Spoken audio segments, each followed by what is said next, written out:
Current affairs analysts have had a more than usually busy year to consider. The global financial crisis arrived, as well as the election of a new US president. In Afghanistan, the think tank supports a gradual reduction in US and NATO forces. In fact, eventually reducing the ground combat presence in Afghanistan is important to give the political oxygen to the government of Pakistan it needs to continue its operations against neo-Taliban and al-Qaeda elements, both indigenous and displaced from Afghanistan. Strategic recognition of the link with Pakistan and the growing appreciation in Pakistan that the neo-Taliban constitute a direct threat also to Pakistan have resulted in genuine intelligence cooperation in Kabul among Afghans, Pakistanis, and others on how to address this security dilemma. Further cooperation with other regional states will continue to be important to sustain regional consent for the mission. There are also signs of hope in Iraq, in their view, despite the continuing bloodshed.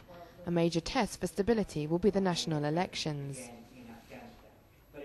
On one hand, the civilian death toll in August was the highest, I think, for 13 months. So clearly, Iraq is still a very dangerous place. But on the other, if we were looking for optimism, I think the provincial elections at the beginning of the year were carried out very well. We saw a massive change in personnel in provincial governments. The new provincial councils were seated with very low violence and are going about their work. Now, if that's a dry run for the national elections in January, keeping in mind that Prime Minister Maliki did very well in the provincial elections, I think we could well be moving to a period of political stability with the Prime Minister dominating the government.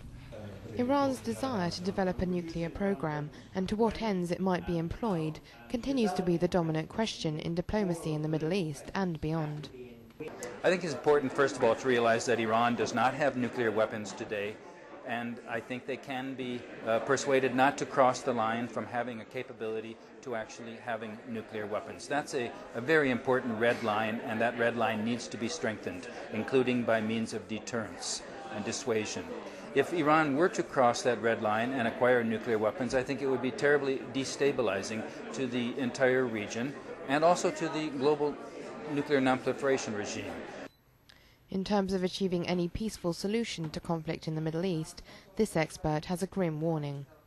I think that if Iran crossed the line and had a nuclear weapon, or tested a nuclear weapon, or resumed development of a nuclear weapon design, I don't think Israel could stand by.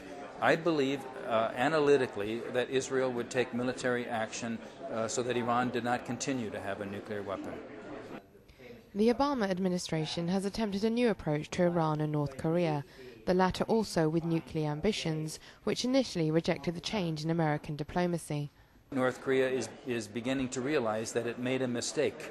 When Bill Clinton was there in June, I'm sure Clinton made that clear. And so North Korea is now looking around to see how to resume some kind of negotiations. But it wants to be recognized as a nuclear-armed state. And that's something that the United States, Japan, South Korea don't want to recognize. They want North Korea to resume the goal of a denuclearized peninsula and only resume talks on that basis.